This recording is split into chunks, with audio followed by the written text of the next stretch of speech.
Hello, I'm Chrissy Seaton. Welcome back to my YouTube channel. Today is rather a special video because it's number 444. So in the past years, that's how many videos I've published. And for some unknown reason, I decided I wanted to do something a bit special for this particular landmark video. And one of the things, while I was thinking about how I would celebrate this, so to speak, I was looking out the window over here at the side, and my grandson was out there in the arena training his horses. He trains horses for other people as well. And it was a breathtaking moment. First of all, watching him so masterfully train the horses. And secondly, the response and the rhythm, the horse and rider together as one. And at that moment, I kind of felt compelled to say, thank you, Hashem, for me seeing this vision. And it was like a vision, the horse and rider in complete harmony, and yet all of that is because of God's grace. And so there I set upon the idea that the horse has been with us since time began, and it's been a faithful servant one way or another. So I felt it was correct to let's talk about the horse, the wonders of the horse. Let's celebrate it. And so what do we see and feel when our eyes fall upon a horse? Well, it's that grace, that dignity, that rhythm, that no beginning and no end. Or it can be the other extreme. It can be dust flying everywhere, rider going in one direction, the horse and saddle in another, and it becomes a battle of wits. Looking at a horse, and just recently we've held in Australia what they call the Melbourne Cup. It's an annual race, and you see these magnificent horses. And when you see them, you can't help, I can't help but think, what a strange world it would have been without horses. And they're still serving us faithfully, whether it be winning a race or siring progeny or working just in terms of stock work on a property or a farm, a ranch, showing as in, going to local shows and exhibitions and winning prizes. So all throughout history, horses have been there for us since time began. And I think that when God created the horse in all its strength and splendour, there was also that courage, the courage of the horse that goes beyond its duty of care. There have been horses in warfare, all sorts of things, and courage under fire. It wasn't that many years ago in Australia, the light horse was still in action, the first pre-World War One, and in World War One. And those horses were so trained and their diet was so specific. Everything was done like to military precision for this finely tuned animal. And when they got into desperate battle, they could lift the front leg of the horse, and it would automatically roll over on its side with its back and that facing the enemy, but on its side, and its legs and that would come back either side of the human being. They were there even to prevent bullets. They were there for them to rest their guns on. They would be able to canter along or even gallop and tie the reins sort of around the saddle and fire shots and rest the barrel between the ears of the horse to steady it and at a full gallop be firing. Now, First of all, it's hard to wrap our head around that, isn't it?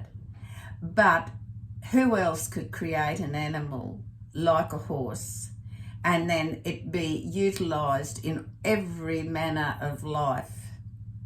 A faithful servant. Only God could do that. So when I look at a horse, I know there's physical evidence before my eyes. The horse reminds me. So,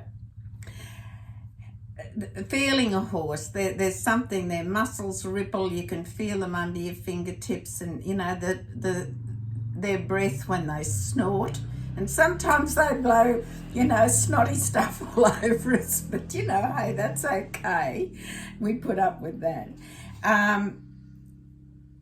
So I want to just also say that I believe that the horse is one of, well, probably the greatest gift to mankind from God, because we still exist today with horses by our side. Horses, not only are they faithful servants and conduct their duties as taught, but also they educate us. Horses teach us things, and we don't always understand how they can do this, but they're so intelligent. We sometimes overlook that. We sometimes think we as the rider or the driver, in the case of a carriage, you know, it's us controlling everything. But that horse knows things. You sometimes only have to show them once or twice. Now, when I was, some years ago, I had a little horse and buggy. I still have the buggy. Unfortunately, Spike, my horse, died in an awful accident. Dogs attacked him. It wasn't here at the farm, it was somewhere else. And he tried to jump over a fence, and the steel picket pierced his chest. I still grieve for Spike.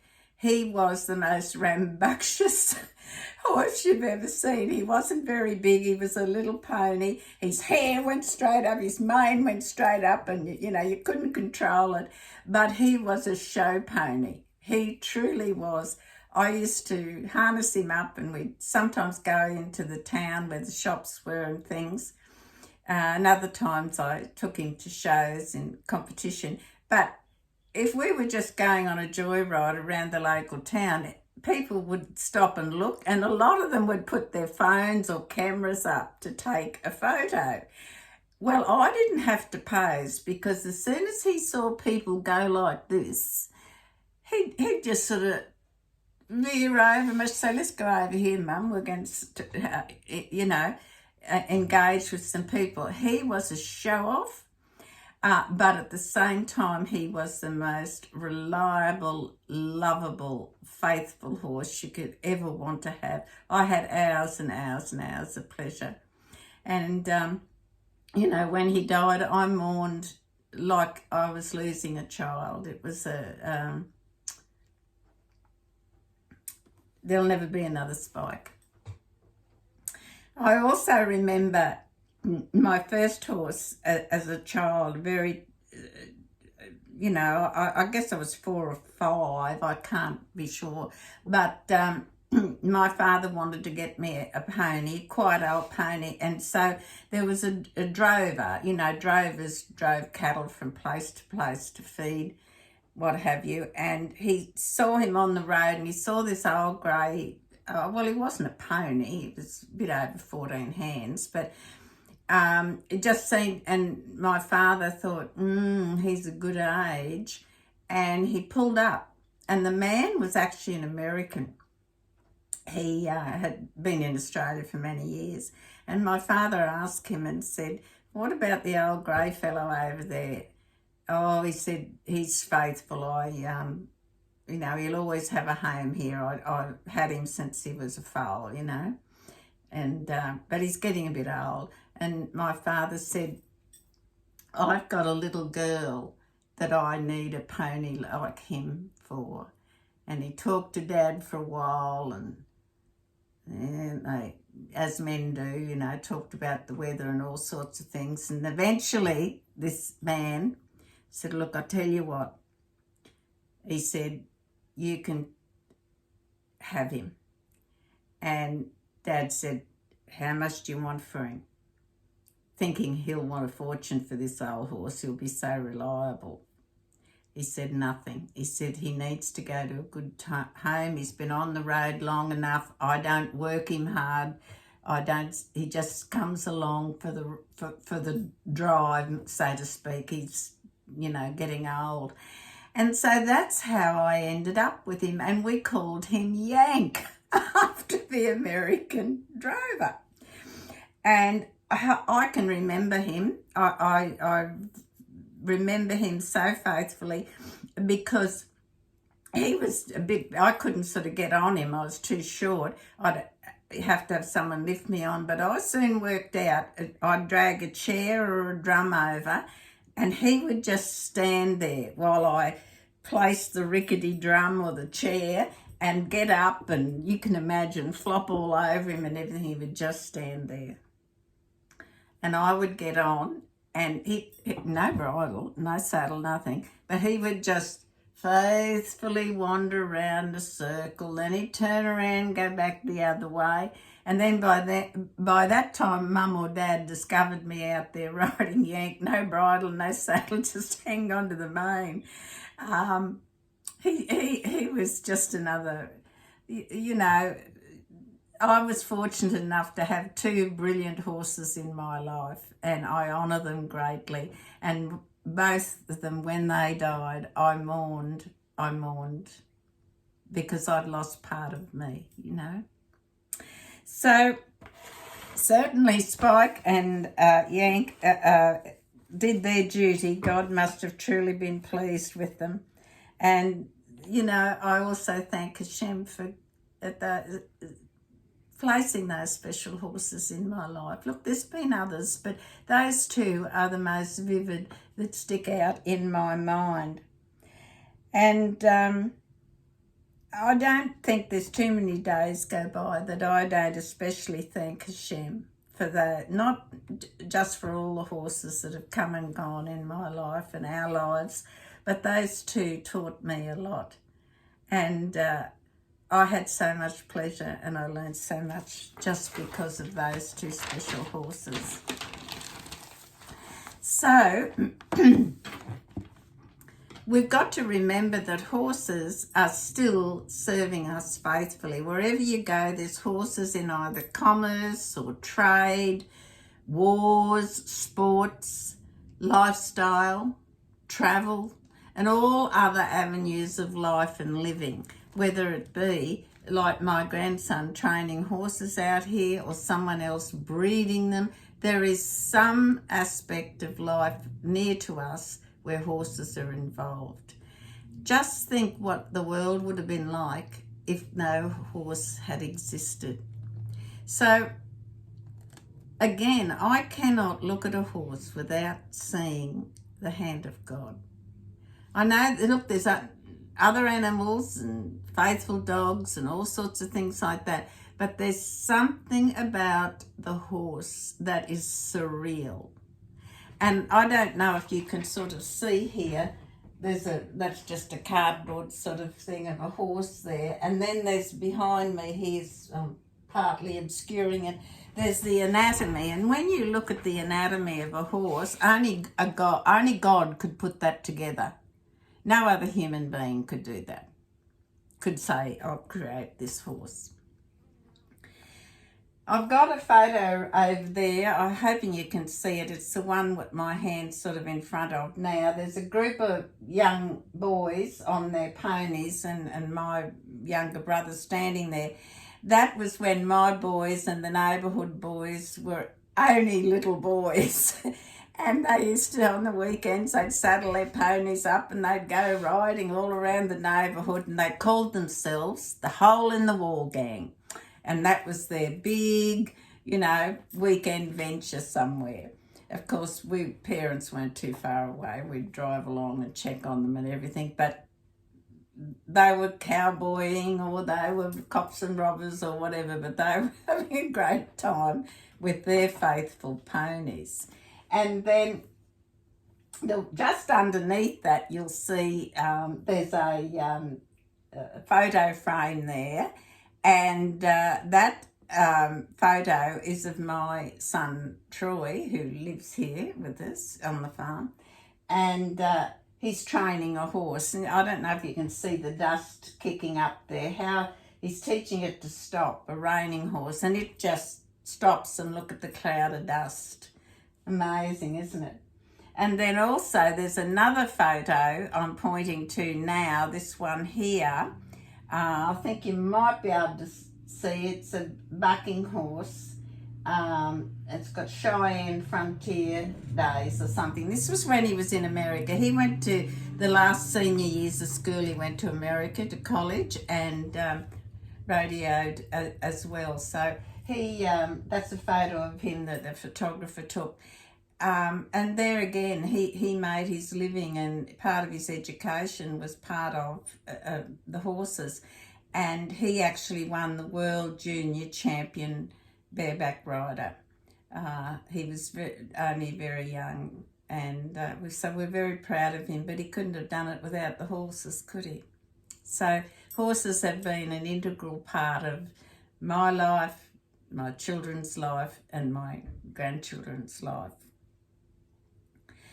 And I often, when I look at the photo of all those little boys lined up there all on their ponies, I think what a privilege too. How many children would just love a pony? And yet here they were, all the kids in the neighbourhood that all had their pony.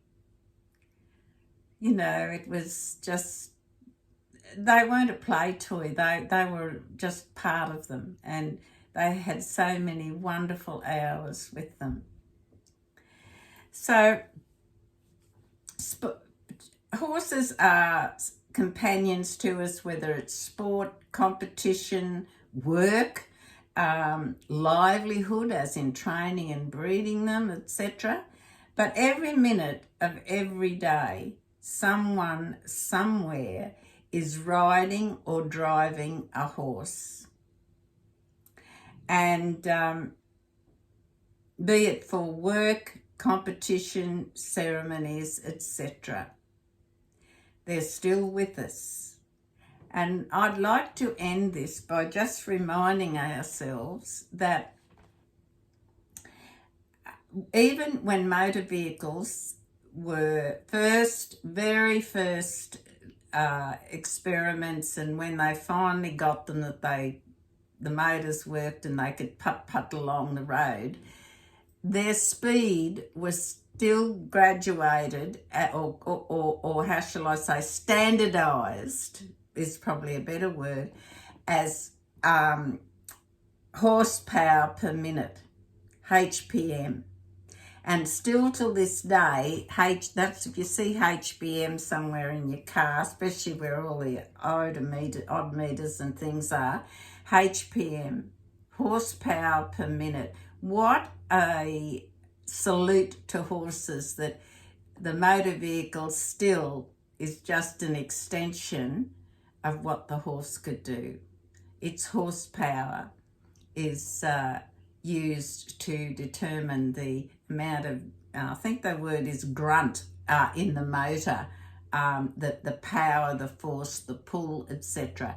Just as a horse was, how much they could pull, how fast they could gallop, things like that.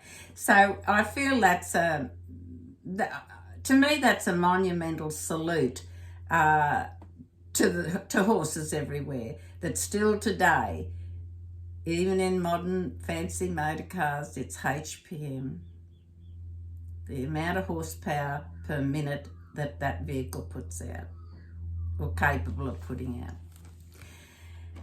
So that has been my celebration of the 444th video that I have done so far on my channel. Can I say that I have enjoyed every minute of making these videos? I have come across some of the most amazing people who have commented emailed me, etc. I appreciate it. Have subscribers. It's a small channel, but I have faithful followers, and I will do my best to remain making videos and being faithful to the message that I want people to understand, that being a righteous Gentile and Noahide covers many aspects of life, including how we look after animals, how we appreciate them, nature, etc. So please continue to watch my channel. Don't forget to subscribe, and feel free to leave comments below, and I will do my best to get back and respond to them. I do get a lot of emails, so although there may not always look to be a lot of comments, I do, particularly if it's a long question or something, they feel more comfortable doing it in an email, that's fine. It takes me a while sometimes to answer them all, but I do my best to get onto them as quickly as I can.